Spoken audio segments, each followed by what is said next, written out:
자, 이 권의 제목은 이렇습니다. 영웅 일어서다. 그래, 맞다. 사람 중엔 여포요, 말 중엔 적토마로다. 누가 감히 내 아들 여포를 당하겠느냐? 라고 동탁이 신나서 이야기를 합니다. 자, 이야기를 조금 앞으로 돌려서 환관 이야기를 좀 해보겠습니다. 삼국지를 읽으면 환관들이 나옵니다. 환관은요, 궁궐에 여러 잡다한 일을 하는 사람들을 일컫는 말입니다. 간단하게 말하면 임금님이 궁궐에서 부리는 하인이라고 할 수 있습니다. 당연히 이 환관들은 나라의 일에 관여해서는 안 되겠죠. 근데 우리가 읽는 이 삼국지 시대 한나라 말의 상황은 좀 다릅니다. 무능한 황제가 있었고, 그리고 이 황제 뒤에 10명의 환관들이 나라를 마음대로 주무르고 있었습니다. 이 10명의 환관을 함께 묶어서 삼국지에서는 십상시라고 합니다. 지금도요, 나름 권력을 손에 쥐면 안 되는 사람인데 권력을 손에 쥐는 경우 십상시라는 표현을 쓰기도 합니다. 이 십상시들은 자신을 위협하는 대장군 하진을 죽이기로 합니다. 이 대장군 하진이 십상시의 손에 죽자 궁궐 안이 큰 혼란에 빠지죠. 그리고 하진의 부하였던, 하진을 따르던 2명이 궁에 들어가 난리를 피웁니다. 바로 조조와 원소가 궁궐 안에 들어가 환관들을 마구 죽입니다. 그리고 십상시 가운데 일부는 황제를 데리고 달아나죠. 막 어지러운 상황 가운데 어린 황제와 그 동생은 환관의 손에 벗어나서 한 농부의 집에 몸을 숨기죠. 그리고 그 농부는 밤중에 뭔가 신기한 꿈을 꾸기도 했던 이야기를 여러분 읽었을 겁니다. 자, 여차저차해서 결국 이 2 황제 형제는 동탁의 도움으로 궁궐에 들어올 수 있었습니다. 한바탕 난리통이 지나간 뒤였죠. 자, 이렇게 하진도 죽고 십상시 세력도 모두 사라졌습니다. 근데 이번에는 동탁이라고 하는 인물이 제멋대로 권력을 휘두릅니다. 야, 이 동탁은 십상시보다 더했습니다. 가장 나빴던 건 뭐냐? 자기 마음대로 황제를 바꾸려 합니다. 형인 황제보다 동생인 진류왕이 더 똑똑해 보인다는 이유였죠. 함부로 황제를 바꿀 수 있을까? 동탁은 신한데. 말도 안 되는 상황이었지만, 신하들은 동탁의 위세에 눌려 불만을 삭히고 있었을 때 정원이란 인물이 나서서 동탁에게 대들죠. 동탁은 자신에게 대드는 정원을 바로 해치우고 싶었지만 그 뒤에 기세등등한 무장이 있었습니다. 바로 누구냐? 여포라는 이름의 장수였습니다. 여러분은 삼국지 속에 읽으면서 여포를 어떻게 생각할지 모르겠지만, 저는 이번에 다시 한번 삼국지 읽으면서 여포가 나름 또 호감이 가는 인물이더라고요. 여튼 동탁은 멋진 말을 보내 그를, 여포를 자신의 편으로 끌어들입니다. 이 말은 마치 타는 불꽃처럼 붉은 털빛의 말이었죠. 그 말의 이름이 뭐냐? 적토마. 적토마는 삼국지에 등장하는 말 가운데 하나죠. 하루에 1000리를 달릴 수 있다는 말입니다. 적토마를 손에 넣은 여포는 동탁의 부하가 되고요. 마치 아들과 같이 동탁의 밑에 들어갔다고 하죠. 그리고 여포를 얻은 동탁은 더 이상 거칠 게 없습니다. 그리고 결국 동탁의 뜻대로 황제를 바꾸죠. 신하들은 이 동탁의 횡포에 불만을 품습니다. 와, 아무리 그래도 그렇지 어떻게 막 이러면서 막 분노를 하는데 한 인물이 느닷없이 웃음을 터뜨리죠. 그러면서 이렇게 비꼽니다. 그렇게 앉아가지고 불만만 이야기하는 게 무슨 소용이냐? 그는 자신에게 칼 한 자루를 주면 몰래 동탁을 죽이겠다 말합니다. 그게 바로 누구죠? 조조. 조조는 날카로운 보검을 빌려 낮잠을 자는 틈을 타 동탁을 찌르려 합니다. 동탁은 몸이 크고 살이 많아서요. 틈만 나면 자리에 누워가지고 쿨쿨 낮잠을 잤답니다. 그날도 낮잠을 자려는데 뭔가 번쩍 거울에 조조가 칼을 든 모습이 비치는 게 아니겠습니까? 여러분, 나중에 삼국지를 정말 좋아하면 작품마다 조금씩 요 장면을 다르게 묘사합니다. 어디는 거울에 비치고요. 어디는 이게 칼을 딱 꺼냈을 때 칼에 번쩍거리는 그 빛에 깜짝 놀라기도 하고, 여튼 동탁이 깜짝 놀라 몸을 일으키자 조조는 바로 태도를 바꿔 무릎을 꿇고 동탁에게 보검을 바치죠. 대단한 인물 아닙니까? 칼을 들어서 죽이려고 하는 순간 동탁이 일어나자 탁 칼을 바친다니. 조조가 얼마나 꾀가 많은 인물인지를 알 수 있는 장면이죠. 동탁은 뒤늦게 조조가 자신을 암살하려던 사실을 깨닫고 조조를 잡으려 하지만 이미 늦었죠. 조조는 이미 성 밖으로 멀리 달아났습니다. 그리고 고향에 이르러 황제의 조서를 꾸며 곳곳에 영웅들에게 보냅니다. 바로 함께 군사를 일으켜 동탁을 몰아내자라는 거였죠. 그리고 이렇게 곳곳에 영웅들이 병사를 이끌고 함께 한자리에 모입니다.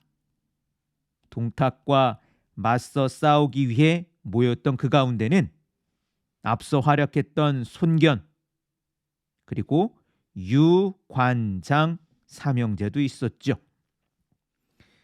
자, 조조가 반동탁 연합군, 그러니까 동탁을 치기 위해 여러 영웅들을 모았죠. 그 가운데는 정말 빼어난 장수도 있었고 훌륭한 인물들도 많았습니다. 근데 동탁이 만만한 상대가 아닙니다. 무엇보다 여포의 위세가 대단했습니다.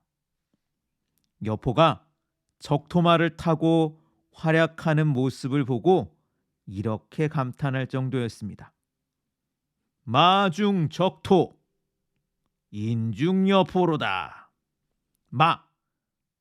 말, 중, 가운데는 적토, 적토마가 최고고, 인, 중, 사람 가운데는 여포가 최고다. 와, 최고의 말, 그리고 최고의 무장이 활약을 펼칩니다. 근데 동탁은 여포만 가지고 있던 게 아니죠. 화웅이라는 장수도 나타납니다. 화웅은 여포가 전쟁에 나가는 걸 스톱! 제가 나가겠습니다. 라고 하면서 이렇게 말하죠. 닭 잡는데 소 잡는 칼을 쓸 필요가 있겠습니까? 여러분, 이게 무슨 말인지 알겠어요?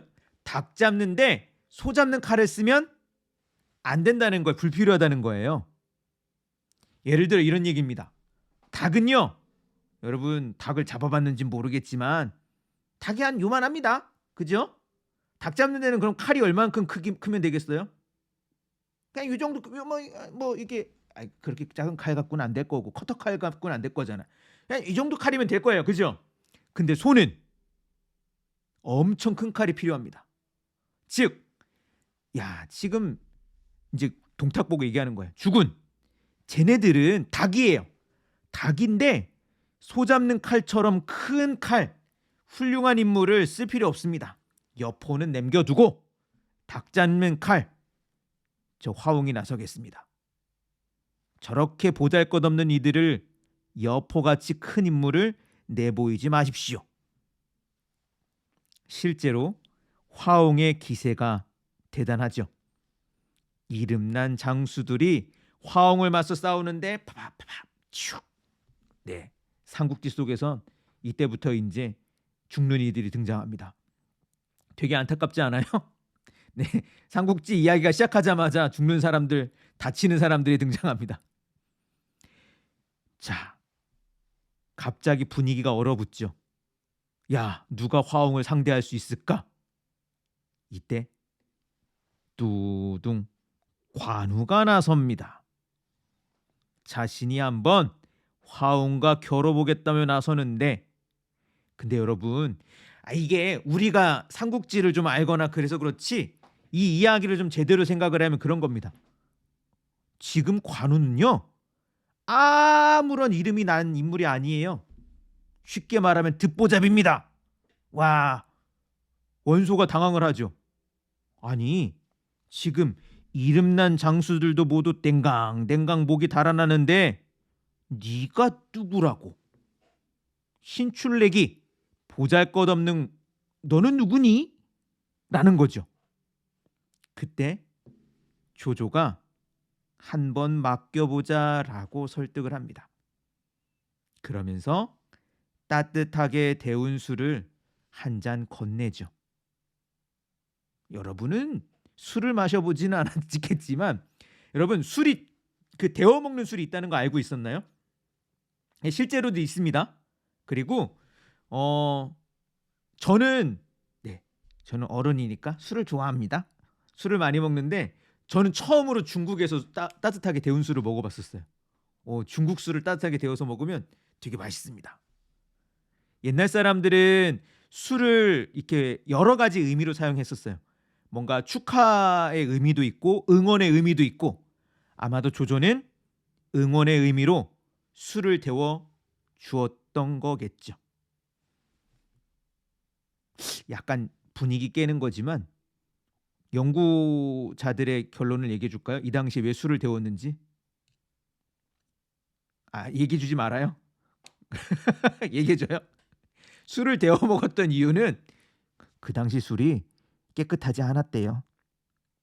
네, 따뜻하게 데워 먹은 소독입니다. 소독. 예를 들면 우리가 그냥 물 마시면 예전에 물 그냥 먹으면 배탈 나고 끓여 마셔야 됐듯이, 여튼 그러나 관우는 술을 마시지 않고 떠나죠. 그리고 술을 마시지 않고 떠났으나 채 식기도 전에 승리하고 돌아옵니다. 드라마 같은 데 보면 진짜 재밌습니다. 이 장면. 갑자기 관우가 휙 나가는데 갑자기 휙 돌아와요. 둥둥둥둥둥. 뭐야? 그때 갑자기 관우가 화웅의 목을 탁 던집니다. 예, 나갔다가 바로 그냥 돌아오는 거죠. 관우의 활약으로 화웅을 해치웁니다. 근데 그 뒤에 또 여포라는 대단한 장수가 있었죠. 여러분들은 이제 삼국지 이야기를 읽으면 여러 인물들을 만나게 되는데 여러분들 그런 거 좋아하는지 모르겠습니다. 줄 세우기. 야, 누구랑 싸우면 누가 이길까? 이거 삼국지 읽는 사람들 다 좋아하거든요. 근데 보통 1등은 정해져 있습니다. 여포가 삼국지 속의 최고의 무장으로 손꼽힙니다. 이 여포를 맞아 살아 돌아온 장수가 별로 없을 정도죠. 실제로 여러 장수가 여포를 상대하지만 다들 패배합니다. 이 무시무시한 여포의 활약에 병사들이 벌벌 떨고 모두가 주저할 때 이번에 장비가 나섭니다. 와, 장비가 맞서 싸우는데 팡팡팡팡. 여포를 맞아 막상막하입니다. 서로 승부가 내지 않아요. 근데 시간이 지날수록 장비가 불리해집니다. 여포는 적토마를 타고 싸우는데 장비는 그냥 평범한 말을 타고 싸우기 때문이 아닐까 싶습니다. 장비가 힘에 붙인 모습을 보고 이번에 관우가 달려가 힘을 보탭니다. 2대 1. 근데 여포는 이 둘을 너끈히 상대합니다. 지친 기색이 없어요. 와, 대단하지 않습니까? 불안한 마음에 유비도 함께 관우와 장비를 도와 나섭니다. 3대 1의 싸움이 벌어지는 거죠. 이 넷이 유비, 관우, 장비가 여포를 맞아 싸우는, 여포가 유관장 삼형제를 맞아 싸우는 이 모습이 매우 장관이었답니다. 여포가 얼마나 대단한 인물인지를 볼 수 있는 장면이기도 하죠. 훗날 사람들은 이 넷의 싸움을 이렇게 말하기도 했습니다. 삼형, 천, 여포. 3. 세 명의 영, 영웅이 전 싸웠답니다. 여포와. 이 영웅들 이야기, 사실 삼국지는 중국 역사에 많은 등장하는 여러 인물들보다 정말 인상 깊은 영웅들의 이야기입니다. 비록 꾀가 많고 잔인하지만 조조도 영웅이죠. 그런가 하면 별 볼 일 없는 시골에서 힘을 합쳐 이름을 떨친 유, 관, 장, 삼형제도 영웅이라 할 수 있습니다. 그리고요, 여러분은 어떻게 생각할지 모르겠지만 이 유관장 삼형제와 맞서 싸웠던 여포도 영웅이라 해야 되지 않을까 싶습니다. 그리고 조금 덜 활약했던 손견, 공손찬, 원소, 원술 등등도 그때의 영웅이라고 할 수 있습니다. 그리고 이 영웅들 가운데 이기는 자가 있고 지는 자가 있고, 그리고 앞으로 승자만이 살아남을 겁니다. 과연 영웅들이 어떻게 될지 지켜보기로 하고요. 다음 주에 삼형전 여포 이야기를 조금 더 하도록 하겠습니다.